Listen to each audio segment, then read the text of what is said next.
نفسي وربنا. يا رب اعمل ايه؟ حرام عليك اهو. يا فجأة اكتشفت انك اتورطت ورطة كبيرة. انا تعبت منكم، انتوا عايزين مني ايه؟ النبي يا استاذ لو سمحت يا جماعه بعد اذنكم سيبوني. عشان خاطري انت عايزه مني ايه؟ النبي كلمه يا حاج. النبي يا اخويا كلمه كلمتين الله يخليك يجي. هتعمل ايه؟ لا ادي والنبي ادي. انتوا عايزين مني ايه؟ بس يا جماعه بس يا جماعه سيبوني في حالي بقى. انا بس سيبهم هم تلاتين وانت بعد اذنك سيبني لوحدي، انا عايز ابقى لوحدي. انا مش عايز اقعد مع حد. والنبي يا حاج انا واحد. انا واحد فاشل يا ستي، انا كل ما اروح شغلي يمشوني. صلي على النبي بس كده كده وصلي على النبي. بس الدنيا ما انتهتش. ايه يعني ايه اللي حصل؟ انتوا خنقتوني اصلا. بتكلم مامي ولا بتكلم مين؟ انا بكلم مامي بطريقه واحد الله خلاص. واحد الله واحد الله. تعال تعال تعال. عايز ارمي نفسي ده زي اخوك الصغير. على فكره انا رائد نجم مصطفى القوات البحريه. عامل ايه؟ الحمد لله. كويس؟ الحمد لله. بص اقول لك على حاجه، انت شكلك بصراحه يعني سيد الرجال. انا اتخنقت. تعالى بس اتكلم معاك كل شويه. بعد اذنك روحي. لو سمحت حرام عليك يا بابا عايزه مني ايه؟ حرام موتك عليك. نفسي. عايز يعمل حاجه في نفسه هدي شويه. يا فاطمه بعد اذنك روحي. يعني في حاجه اسمها موت نفسي؟ موت كافر؟ اتخنقت. ها؟ اتخنقت. ومن اعرض عن ذكري فان له معيشه ضنكا والا بذكر الله تطمئن القلوب. قول لي سبب واحد حضرتك يخليني اعيش. عايش اهو صحتك كويسه وعينيك فيك عينيك فيك بق فيك مناخير بتسمع ايه؟ عاوز ايه تاني؟ احمد ربنا. في غيرك مفيش ما عندوش. قولي لي حاجه واحده تستاهل اني اعيش. حاجه واحده تستنى نعيش الاثنين دول. دول ما يستاهلوش.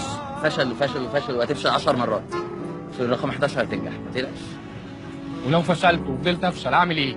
يبقى اموت وارتاح احسن. لا يا عم هو الموت مش حل بداية، والموت مش بداية الراحة. مش هي دي يعني انت هو الموت هو اللي هيجيب لك الحل؟ ايوه ارتاح من كل القرف ده. بالعكس هتروح النار. هتتعب الناس اللي وراك. هو انت بص خلاص هي اتربصت عليك، دي دنيا وهي دي دنيتك. هتفكر في اللي انت بتفكر فيه يبقى انت وصلت لدرجه الحرام. ده رزقك ده رزقك ومكتوب لك، ما تبصش لغيرك. هيجي لك فرصه ان انت ان شاء الله هتشتغل واحسن من اي حاجه. نصيب. بص لا حيلة في الرزق ولا شفاعتك في الموت. انا اتخنقت، انا عايز اموت، انا مش عايز اعيش الحياه دي. طب وبعدين؟ عندي 25 سنه وكل شويه اسيب شغلي وما اعملش اي حاجه. ايه المشكله؟ تعبت. عندك 25 سنه وتعبت؟ انت عارف انا عندي كام سنه؟ انا عندي 64 سنه وبشتغل لغايه دلوقتي. انا عندي 27 سنة وظروفي اصعب من ظروفك لحد ما تنجح. يا تغلبها يا تتغلب، هتختار ايه؟ قول لي انا لازمتي ايه في الدنيا دي؟ ما بشتغلش وما بعملش اي حاجه. عندي 25 سنه وما حققتش اي حاجه. هو ربنا قال لنا لما نتعب نروح ننتهي. ما انا اعمل ايه طيب؟ اعمل ايه؟ ما تعملش حاجه. نتعب تاني وتاني ترابه لله كده واهدى وحاول تفكر بالراحه. ايوه ما هو العمر بيجري وانا خايف افشل عمر كمان. مين؟ ما عمر انت اللي بتعمله بالنقل. لو بتفكر بالتفكير اللي انت ماشي بيه ده هتفضل طول عمرك كده. انت لو فكرت انك هتفشل فانت هتفشل. مش انت اللي بتقدرها.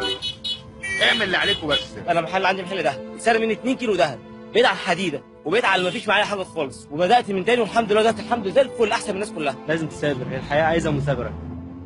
لازم تكون اقوى، ما ينفعش نكون ضعيف.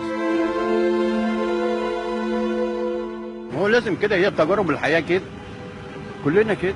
ولادي كده انا ممكن اشتغل اسبوع ويرجع يقول لي انا مش عارف ضايقوني في اقول له روح شوف تاني. ما هي المحاولات كده، هي الدنيا كده يا ابني. ذنبها ايه تفضل مقهوره كده عليك؟ انا ما اعرفكش وقفت معاك دقيقتين مقهور عليك. مقهور عليك اهو، والله مقهور عليك يا ابني وانا واقف في الشمس معاك كده.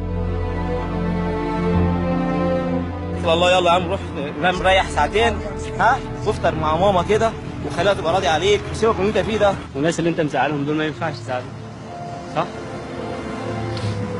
اتفق على كده؟ ماشي يا عم. ربنا يخليك يا حبيبي. ربنا يخليك يا ربنا. تعال شوف تعال شوف.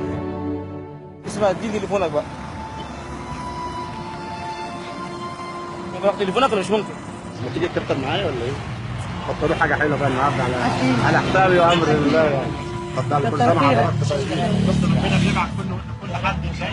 سيبونا بقى كده قدام كده في وشك.